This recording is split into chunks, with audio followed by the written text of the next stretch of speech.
Cuando este niño tenía apenas 6 años, empezó a decir algo que nadie esperaba escuchar. Aseguraba que no era su primera vida.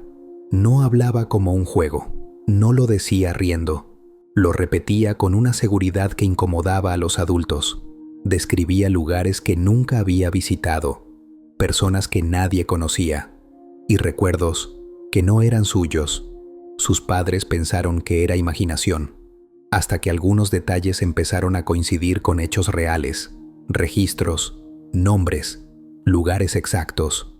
Y entonces surgió la pregunta que nadie quería hacerse. ¿Cómo puede un niño recordar una vida que nunca vivió?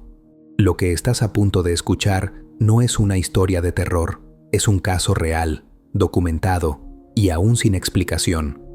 Cuando un niño comienza a hablar de recuerdos que no le pertenecen, los adultos suelen buscar una explicación inmediata. Algo que lo haya influenciado, una película, una conversación escuchada por accidente.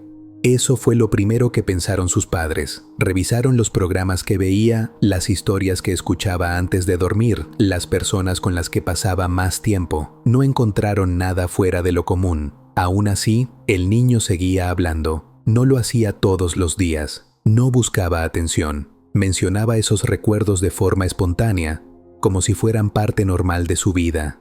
A veces durante la cena, otras al pasar por un lugar específico. Ahí vivía, decía, o señalaba un objeto y comentaba que ya lo había usado antes. Lo inquietante no era solo lo que decía, sino cómo lo decía. No había emoción exagerada, no había dramatismo.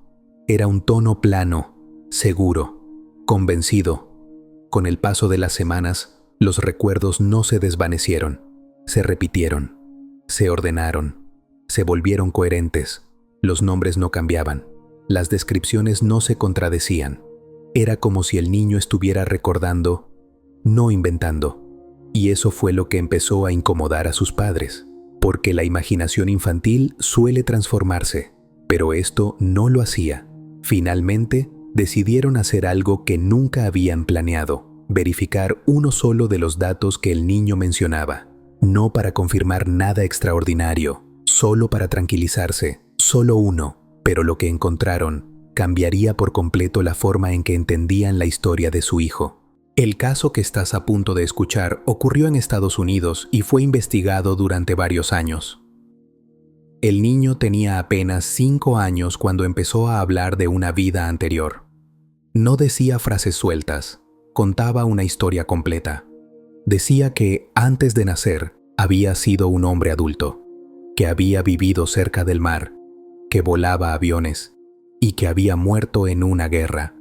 Al principio, sus padres pensaron que se trataba de una mezcla de imaginación y cosas que había visto en televisión, pero algo no encajaba. El niño no veía programas bélicos, no sabía leer aún, y sin embargo, usaba palabras que no eran normales para su edad. Hablaba de misiones, de despegues, de impactos en el aire. Incluso describía cómo su avión había sido alcanzado y cómo había muerto en el agua. Sus padres empezaron a anotar todo lo que decía, no para probar nada, solo para entender qué estaba pasando. Con el tiempo, los recuerdos se volvieron más específicos. El niño mencionó el nombre de un portaaviones, dijo que había tenido compañeros con nombres concretos y habló de un accidente ocurrido durante una batalla en el Pacífico. Fue entonces cuando los padres decidieron investigar, buscaron los nombres, revisaron archivos históricos y lo que encontraron los dejó en silencio. Uno de los nombres que el niño repetía coincidía exactamente con el de un piloto real que había muerto durante la Segunda Guerra Mundial en el lugar, y de la forma exacta que el niño describía. No era un nombre famoso, no aparecía en libros escolares. Era información extremadamente específica. Con el tiempo, el caso llegó a manos de investigadores y psicólogos. Se entrevistó al niño, a los padres. Se revisaron registros militares. Las coincidencias no desaparecieron, se acumularon. El niño reconoció fotografías antiguas. Identificó lugares sin haberlos visitado jamás. Incluso mostró reacciones emocionales intensas ante objetos relacionados con la aviación militar. Miedo, angustia, recuerdos que parecían activarse sin aviso.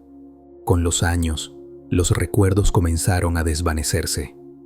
Como ocurre en muchos casos similares, el niño creció y la vida anterior quedó atrás. Pero los registros permanecen, las entrevistas existen y las coincidencias siguen sin una explicación clara. Hay un detalle que los investigadores repiten cuando hablan de este tipo de casos. No es solo lo que el niño dice, es cómo lo organiza. Porque una fantasía infantil suele ser cambiante. Un día es una cosa, al siguiente, otra.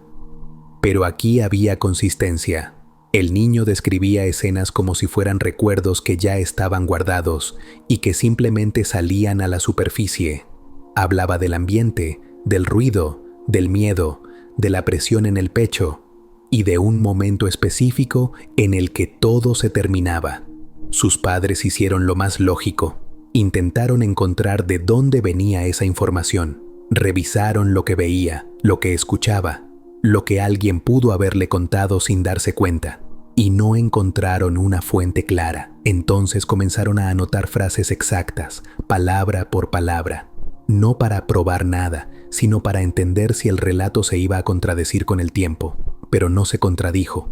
Al contrario, aparecieron detalles nuevos que encajaban con los anteriores como piezas de un mismo rompecabezas, y ese fue el punto de quiebre, porque una cosa es que un niño diga «yo viví antes», y otra muy distinta es que empiece a dar datos que al verificarlos coinciden con registros reales.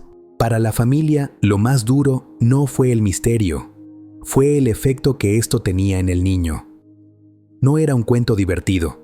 A veces él se quedaba callado de golpe, como si algo lo hubiera interrumpido por dentro, y otras veces reaccionaba con ansiedad ante cosas muy específicas, ruidos fuertes, imágenes del mar, o ciertas escenas relacionadas con aviones antiguos.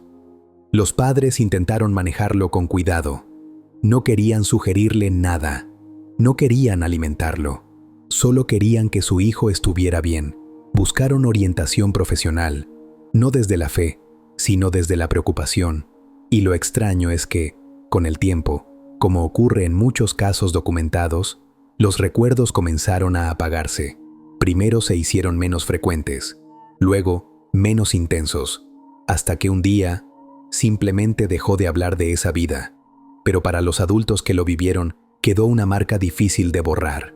La sensación de haber presenciado algo real, aunque no supieran explicarlo. Casos como este no fueron ignorados por completo. Con el tiempo, investigadores comenzaron a interesarse por estos relatos, no desde la creencia, sino desde la duda. Psicólogos infantiles, psiquiatras, especialistas en memoria, todos buscaban una explicación que no incluyera lo extraordinario. Algunas teorías hablaban de criptomnesia, recuerdos adquiridos de forma inconsciente, que el cerebro reorganiza y presenta como propios. Otras apuntaban a la sugestión, a preguntas mal formuladas, a interpretaciones exageradas por parte de los adultos. Pero había un problema. Muchas de estas explicaciones no encajaban del todo. En este caso, el niño mencionó datos específicos que no estaban disponibles en libros infantiles ni en programas de televisión comunes. Tampoco hubo presión por parte de los padres. Las entrevistas iniciales fueron grabadas y los recuerdos aparecieron antes de cualquier investigación formal. Algunos expertos admitieron algo poco común en su campo, que no podían descartar completamente el testimonio, no porque probaran la reencarnación,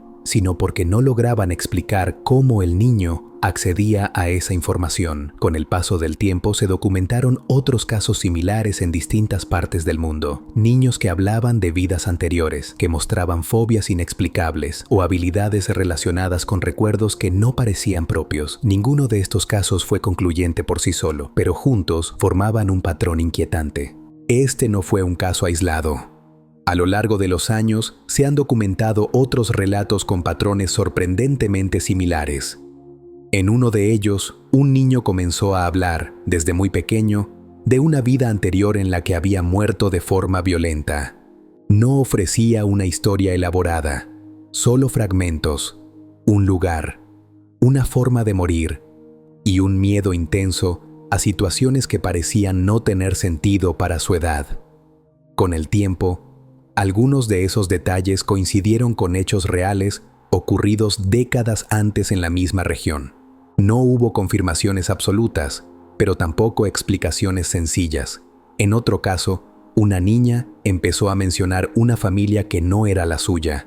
Hablaba de una casa diferente, de una rutina que nunca había vivido y de una pérdida que la entristecía sin razón aparente. Cuando los adultos intentaron entender de dónde venían esos recuerdos, descubrieron que la descripción coincidía con la historia de una persona real fallecida años antes. De nuevo, no había pruebas concluyentes, pero sí un patrón que se repetía.